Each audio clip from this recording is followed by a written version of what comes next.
বারাকাতুহু। সম্মানিত দর্শক, জাতীয় সঙ্গীত পরিবর্তন করার জন্য গোলাম আজম পুত্র জনাব আজমি তিনি যে দাবি তুলেছেন এবং একই সঙ্গে বাংলাদেশের যে মহান মুক্তিযুদ্ধে ৩০ লক্ষ শহীদ, এই ৩০ লক্ষ শহীদের বিষয়ে তিনি স্পষ্টতই বলেছেন যে এটি ৩০ লক্ষ নয়, সর্বোচ্চ ৩ লাখ হতে পারে।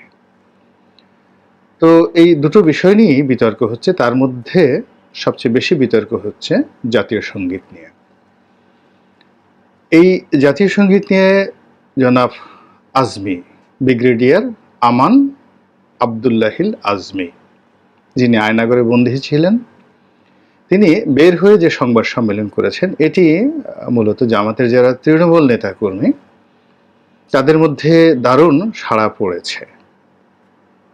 একই সঙ্গে যারা ইসলামপন্থী রয়েছেন, জামাতের ঠিক উল্টো রাজনীতি যারা করেন, আহলে সুন্নাত ওয়াল জামাতের যে সকল নেতৃবৃন্দ রয়েছেন তারা সহ তরুণ প্রজন্মের যে জেনারেশনটি মূলত জামাত প্রভাবিত, তারা কম বেশি সবাই এটাতে সমর্থন দিচ্ছেন। আর এই বিষয়টি নিয়ে যেহেতু এখন আওয়ামী লীগ এই জাতীয় সঙ্গীতটির যে পেছনে যে ইতিহাস, সেই ইতিহাসের সঙ্গে আওয়ামী লীগের একটা অবিচ্ছেদ্য অংশ, মানে যাকে বলে অংশগ্রহণ রয়েছে। তো স্বাধীনতা যে ঘোষিত হলো ২৬শে মার্চ ১৯৭১ সনে, তার অনেক আগে থেকেই এই জাতীয় সঙ্গীতটিকে সিলেক্ট করা হয়েছিল। তো এর মধ্যে অনেকগুলো গান, এবং সবচেয়ে বড় ব্যাপার হলো ওই সময়টিতে ছাত্রলীগের যারা নিউক্লিয়াস ছিলেন, সেই সিরাজুল আলম খান, আব্দুল কুদ্দুস মাখন, আসম আব্দুর রব, জনাব আব্দুর রাজ্জাক, এর বাইরে আরো অনেক, মানে তাদের জ্ঞান, গরিমা, মেধা, যোগ্যতা, সাংগঠনিক ক্ষমতা, এই প্রজন্মে কে কি মনে করেন জানি না, কিন্তু আমার কাছে মনে হচ্ছে যে আমি ব্যক্তিগতভাবে জনাব সিরাজুল আলম খানের একটা পশম বা একটা আঙ্গুলের সমান রাজনৈতিক মেধা, প্রজ্ঞা অর্জন করতে পারিনি। এবং জহির রায়হানের একটা বিখ্যাত লেখা আছে সময়ের প্রয়োজনে। যে সময় কতগুলো মানুষকে তৈরি করে। এখন যেমন সময়ে এই সমন্বয়কদেরকে তৈরি করেছে অনেককে আমরা দেখছি, ঠিক ৬০-এর দশকে সেই উত্তাল সময় যাদেরকে তৈরি করেছিল এই বাঙালির মুখপাত্র রূপে, তো তাদের যে দক্ষতা, অভিজ্ঞতা, অ্যাডাপশন এবং এই বাংলাদেশের রাজনীতিতে এখনো পর্যন্ত তাদের যে অবদান, ওই সমপর্যায়ের দ্বিতীয় কোনো নেতা এখন পর্যন্ত তৈরি হয়নি। বোঝার চেষ্টা করুন, প্রবল সামরিক শাসন চলছে, মানে এই আমাদের হাউন আঙ্কেলের সামরিক শাসন নয়, বিপ্লবের সামরিক শাসন নয়, টিক্কা খানের সামরিক শাসন চলছে, ইয়াহিয়া খানের সামরিক শাসন চলছে। এবং সেটি এত প্রবল ছিল যে আইয়ুব খানের মতো, যাকে বলা হয় আয়রন ম্যান, তিনিও পদত্যাগ করে ইয়াহিয়া খানকে দিয়েছিলেন যে আরো ডিজাস্টার করো। সেই সামরিক শাসনের সময়টিতে ঢাকা বিশ্ববিদ্যালয়ে স্বাধীন বাংলাদেশের পতাকা তৈরি করা হয়েছিল এবং উত্তোলন করা হয়েছিল। কল্পনা করা যায়? আমরা এই এখন সমন্বয়কদের ভয়ে, ডক্টর ইউনূসের ভয়ে, মানে সকালে একবার চিত হয়ে পড়ছি, বিকেল একবার কাঁপছি।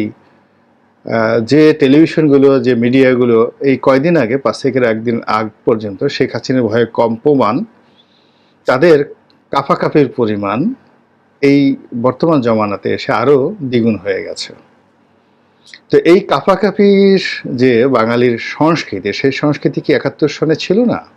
তার মধ্যে টিক্কা খানের বন্দুকের বিরুদ্ধে স্বাধীন বাংলাদেশের পতাকা, যাকে বলা হয়, সেই রচনা করে সেই পতাকা উত্তোলন করা হয়েছিল। এবং সেই পতাকার যারা নায়ক, মহানায়ক, তারা এখনো অনেকেই জীবিত আছেন। তো তারা ইনক্লুডিং ফেরদৌস আহমেদ কুরেশির মতো জিনিয়াস, সুপার জিনিয়াস এ যুগের যারা আছেন তারা কল্পনা করতে পারবেন না যে তাদের লেখাপড়ার মান কোন পর্যায়ে ছিল। তো যাই হোক, এখন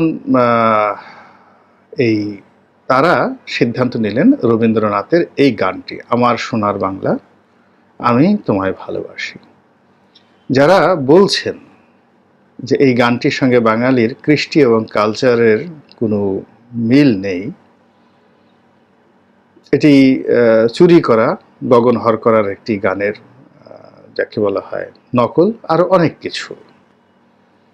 তো এই বিষয়টা নিয়ে আমি বিতর্ক না করে শুধুমাত্র যে জিনিসটি বলতে চাই সেটি হলো যে একটি জাতির ইতিহাস এবং ঐতিহ্য, এটির সঙ্গে যা কিছু মিলে যায় তাকে নিয়ে প্রশ্ন করতে হয় না। আমাদের ভাটিয়ালি গান, আমাদের ভাওয়াইয়া গান, আমাদের মোহনবাসীর সুর, মানে এগুলো আমাদের ইতিহাস এবং ঐতিহ্য। আপনি যদি আমাদের সেই বাবু সেলাম বারে বার, সেই আব্দুল আলিম এবং নীনা হামিদের সেই বিখ্যাত গান আমার নামটি গয়া বাইদ্যা বাবু, বাড়ি পদ্মার পাড়, এখন আপনি যদি এই গানটিকে বাদ দিতে চান এটা হবে না। এই বাঙালি রক্তের সঙ্গে মিশে গেছে। পদ্মা নদী হয়তো কোনোদিন যদি নাও থাকে, কিন্তু এই গানটি অমর হয়ে থেকে যাবে। এখন এই যে আমার সোনার বাংলা আমি তোমায় ভালোবাসি, এই গানটি গেয়ে মুক্তিযোদ্ধারা মুক্তিযুদ্ধ করেছে 9 মাস। আমরা যদি এই 2002 সনে, 2024 সনে 2000 শহীদের ভার আমরা বহন করতে না পারি এবং এই 2000 শহীদের রক্তের বদলা নেওয়ার জন্য আমরা গণভবনকে জাদুঘর বানানোর সিদ্ধান্ত নিতে পারি, তাহলে 3 লক্ষ বলেন আর 30 লক্ষ বলেন, তাদের সেই শহীদানের রক্ত এবং 9 বছরের অক্লান্ত পরিশ্রম এবং যুদ্ধ, তার জন্য কত বড় জাদুঘর হতে পারে। সেই জাদুঘর আমরা এই বাঙালি অনেক বছর করতে পারিনি। সেগুনবাগিচাতে ছোট্ট একটি মুক্তিযুদ্ধ জাদুঘর তৈরি হয়েছিল, তো আমরা সেই জাদুঘর করতে পারিনি, কিন্তু আমরা শেখ হাসিনার সঙ্গে রাগ করে পুরো গণভবনকে 11 সেই একর জায়গার উপর গণভবনকে আমরা জাদুঘর বানাচ্ছি। এর সঙ্গে আদর্শ কতটুকু, রাগ কতটুকু, ক্রোধ কতটুকু, ক্ষোভ কতটুকু, অন্যকে অপমান করার যে ইচ্ছা শক্তি সেটা কতটুকু, তার উপরেই জাদুঘরের ভবিষ্যৎ নির্ভর করবে। আমি অনেক আগে বলেছিলাম যে শেখ হাসিনা যে ভুলটি করলেন, বেগম জিয়ার বাড়িটি ভেঙে তাকে উচ্ছেদ করে যে ভুলটি করলেন, সেই ভুলের যে পরিণাম তাকে দিতে হবে 32 নম্বরে যে বাড়িতে আক্রমণ করার কথা কেউ কখনো ভাবতো না, সেই বাড়িতে আক্রমণ করা হবে। বাস্তবে দেখেন তাই। আবার বলেছিলাম যে এই যে শেখ হাসিনা এই কর্মগুলো করেছেন, সেই কর্মগুলোর পেছনে বিএনপির যে ক্রোধ ছিল, অর্থাৎ সেই সময়টিতে, অর্থাৎ বিএনপি ক্ষমতায় এসে 2001 সনে যে কর্মকাণ্ডগুলো করেছেন, যেমন শেখ রেহানার নামে একটি বাড়ি নেওয়া হয়েছিল, সেই বাড়িটি বাদ দিয়ে সেখানে থানা, ধানমন্ডিতে থানা তৈরি করা হয়েছিল। এখন এই জিনিসগুলো ক্রোধ ক্রোধ তৈরি করে, প্রচণ্ড ক্রোধ তৈরি করে। এখন যদি বেগম খালেদা জিয়া এবং তার পরিবার রাষ্ট্রের পক্ষ থেকে গুলশানে একটা বাড়ি পেতে পারেন, তাহলে বঙ্গবন্ধুর কন্যা তার নামে যদি একটা বাড়ি দেওয়া হয় এবং সেই বাড়িটি যদি বরাদ্দ আপনি বাতিল করতে চান, সেটারও একটা প্রক্রিয়া আছে। কিন্তু রাতারাতি সেটা করে যখন সেখানে একটি থানা স্থাপন করা হলো, তার প্রতিক্রিয়া দেখা গেল যে যখনই ক্ষমতা এলো খুব ভয়ঙ্কর আকার ধারণ করলো। আবার শেখ হাসিনা যে কর্মগুলো করেছেন, সেই কর্মের যে প্রতিক্রিয়া, সেই প্রতিক্রিয়া এখন এই জমানাতে এসে কয়েক গুণ, অর্থাৎ আওয়ামী লীগ বিএনপির উপর যে নির্যাতন করেছে তার 100 গুণ এখন দেখা দিচ্ছে। এবং তদ্রূপ এখন যারা বাড়াবাড়ি করছেন তাদের জন্য এর সাথে 100 গুণ পরিণতি অপেক্ষা করছে, কোনো সন্দেহ নেই। এটাই প্রকৃতির নিয়ম, যা বলছিলাম। তো এই জাতীয় সঙ্গীত আসলে এটা যে কবে আবিষ্কৃত হয়েছে কিভাবে হয়েছে আমি এটা বলতে পারবো না। আধুনিক রাষ্ট্র ব্যবস্থায় এর অভ্যুত্থান কবে হলো? হাজার বছরের রাজনীতিতে একটা সময় মুঘলদের কি কোনো জাতীয় সঙ্গীত ছিল? উমাইয়াদের কোনো জাতীয় সঙ্গীত ছিল? বা ধরুন খ্রিস্টান রোমান সাম্রাজ্যের ৮০০ বছর তারা পৃথিবী শাসন করেছে, তাদের কি কোনো জাতীয় সঙ্গীত ছিল? কিংবা অটোম্যানদের কোনো জাতীয় সঙ্গীত ছিল? আমি জানি না। কিন্তু এই যে আমাদের জাতীয় সঙ্গীত, এটা একেবারে সাম্প্রতিক, কিংবা যাকে বলা হয়, আমার কাছে মনে হচ্ছে না যে খুব বেশি দিনের এটি পুরনো, কিন্তু বাস্তবতা হলো যে এটি এখন রাষ্ট্রীয় একটা কালচারে পরিণত হয়েছে। খুব বেশি পুরনো না হলেও রাষ্ট্রীয় কালচারে পরিণত হয়েছে এবং ঐতিহ্যে পরিণত হয়েছে। কাজেই সেই ঐতিহ্য নিয়ে বিক্ষোভ করা, আমার কাছে মনে হচ্ছে যে যারা ঐতিহ্য সম্পর্কে জানেন না, আপনি দেখুন ইংল্যান্ডে এখনো এত আধুনিক যুগেও রাজার যে অভিষেক সেটা ঘোড়ার গাড়িতে করে হয়। ঘোড়া চড়ে সেখানে লোকজন পাহারা দেয়। আজ থেকে ৬০০ বছর ৭০০ বছর আগে সেই রয়্যাল যে আর্মি, ইংল্যান্ডের রয়্যাল আর্মি, তাদের যে পোশাক ছিল ওই একই পোশাকে তারা এখন রানীকে প্রোটোকল দেয় বাকিংহাম প্যালেসের সামনে, রাজাকে প্রোটোকল দেয়। এটা হলো ঐতিহ্য। ঐতিহ্য সবাই পালন করে। তো আমাদেরও কতগুলো ঐতিহ্য রয়েছে, ঐতিহ্য থাকা দরকার। এবং মুক্তিযুদ্ধের সঙ্গে সঙ্গে অনেকগুলো গান, অনেকগুলো কবিতা, অনেকগুলো স্লোগান, এগুলো আমাদের ইতিহাসের অংশ হয়ে গেছে। আওয়ামী লীগের দুর্ভাগ্য যে আওয়ামী লীগ এগুলোকে নিজেদের সম্পত্তি, জয় বাংলা, তারপরে জাতীয় সঙ্গীত, বঙ্গবন্ধু, এগুলোকে নিজেদের সম্পত্তি বানাতে গিয়ে এখন এগুলোর উপরে অনেকের ক্রোধ এবং ক্ষোভ আসছে। যেটা বলছিলাম সেটা হলো রবীন্দ্রনাথকে নিয়ে বিতর্ক ছিল পাকিস্তান জমানাতে, এবং এটা যতটা না সাহিত্যের গুণগত বিচার, তার চেয়ে ছিল রাজনৈতিক এবং ভৌগোলিক। সেই কারণে পাকিস্তান জমানাতে সরকার সর্বোচ্চ চেষ্টা করেছিল রবীন্দ্রসঙ্গীত বাংলাদেশে ব্যান করার জন্য। তো সেই যে পাকিস্তান সরকারের সেই যে সিদ্ধান্ত, সেই সময়টাতে অনেকগুলো বিতর্ক, অনেকগুলো যুক্তিতর্ক, সেগুলো ইথারে এখনো রয়ে গেছে। এরই ধারাবাহিকতায় যারা ইসলামপন্থী যারা লোকজন রয়েছেন, তাদের মধ্যে ওই যে নেতিবাচক যে প্রচারণাগুলো, রবীন্দ্র বিরোধী প্রচারণা, ঢাকা বিশ্ববিদ্যালয়ের বিরুদ্ধে প্রচারণা, আরও অনেক কিছু। তো এখন রবীন্দ্রনাথ যে কাজগুলো ১৯০৫ সনের প্রেক্ষাপটে একটি অবিভক্ত ভারতের চিন্তা করেছেন, তখন কেউ বিভক্ত ভারত চিন্তা করেনি, এমনকি মুসলিম লীগও করেনি ১৯০৫ সনে। পাকিস্তানের ধারণাটা তখন আসেনি। আবার তখন বাংলা দুটো ভাগ হয়ে যাবে। একটা চিন্তা করুন, এখন আমাদের এই বাংলাদেশ দুটো ভাগ হয়ে যাবে, একটা হলো বগুড়া আর একটা হলো গোপালগঞ্জ। আপনি কি এটা কল্পনা করতে পারেন এই জমানাতে? আপনি কি মানবেন? তদ্রূপ ১৯০৫ সনে যখন ব্রিটিশ সরকার এই যে বঙ্গটাকে ভঙ্গ করলো, এটি মূলত তাদের একটা কূটকৌশল ছিল। তো সেই কূটকৌশলের ফলে কি হলো, আমাদের এই ভূখণ্ডের যারা মুসলিম সম্প্রদায়, তাদের লাভ হয়েছিল রাজনীতিতে, ভৌগোলিক অবস্থাতে, কিন্তু অ্যাজ এ হোল ইন্ডিয়ান সাবকন্টিনেন্টে এটা ব্রিটিশের জন্য মন্দ যে দৃষ্টান্তগুলো ছিল সেই দৃষ্টান্তগুলোর অন্যতম।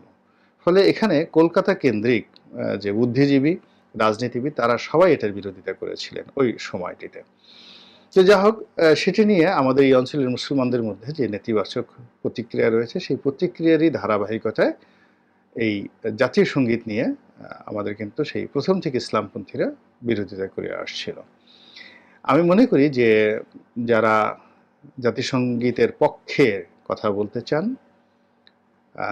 তাদেরকে এই যে ইসলামপন্থীদের যে মনের দুঃখ এবং তাদের যে বোধ, এটিকে অসম্মান না করে বরং জাতীয় সঙ্গীতটাকে তারা কেন রাখতে চান, আমার সোনার বাংলা আমি তোমায় ভালোবাসি, এটার সাহিত্যের মান কি, এটার ভৌগোলিক গুরুত্ব কতটুকু, এবং এটি আমাদের কেন দরকার, এই ঐতিহ্যটি যদি আমরা বাদ দেই এই মুহূর্তে, আগামীতে আমাদের কি কি ক্ষতি হবে, এই বিষয়গুলো নিয়ে পক্ষের লোক যারা আছেন খোলামেলা আলাপ আলোচনা করলে যারা এর বিপক্ষে রয়েছেন তাদের যে ক্রোধ এবং তাদের যে মানে যাকে বলে দৃষ্টিভঙ্গি, এটি পরিবর্তন হবে। কিন্তু তা না করে আপনি যে দল বেঁধে আমার সোনার বাংলা আমি তোমায় ভালোবাসি গান করেন, তাতে ইসলামপন্থী যেহেতু তারা এখন সুবিধাজনক অবস্থানে রয়েছেন, তো তারা তুলনামূলকভাবে আরও বিক্ষুব্ধ হয়ে পড়বেন,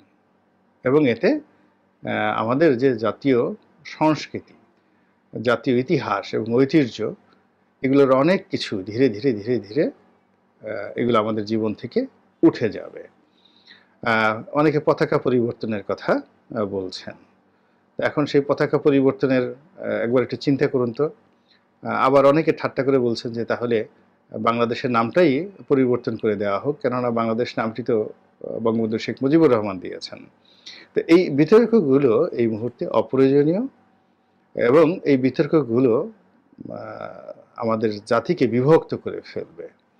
আপনার হয়তো অনেকের রাগ প্রশমিত হবে, বা অনেকের মনে কষ্ট লাগবে। যারা রাগ দেখাবেন প্রতিপক্ষ মনে কষ্ট পাবে, এইটুকু শুধু লাভ হবে। কিন্তু এর বাইরে একটা জাতি গঠন, কিভাবে একটা জাতি গঠিত হয়, এবং একটা জাতি গঠনের জন্য কি করে, আপনি দেখুন আফ্রিকার অনেক জাতি তারা এখনও তাদের জাতীয় পোশাক একটা ছোট জায়গা পরেন, এবং অনেকে উলঙ্গ হয়ে জাস্ট তাদের যে লজ্জা স্থানটি, একটি পুরুষরা সেই মহিষের শিং দ্বারা তাদের যে লজ্জা স্থানটি ঢাকেন, আর পুরো শরীর উদম থাকে। এবং এই অবস্থাতে আমি দেখলাম আফ্রিকার এক রাজা, তিনি জাতির সঙ্গে ভাষণ দিতে এসেছেন, একেবারে সম্পূর্ণ শরীর উদম, শুধু তার যে অন্ডকোষ এবং লিঙ্গ এই দুটোকে একটা মহিষের শিংয়ের মধ্যে ঢুকিয়ে ওটাকে বেঁধে, ঠিক এই অবস্থাতে তিনি আফ্রিকার যে সংস্কৃতি এটি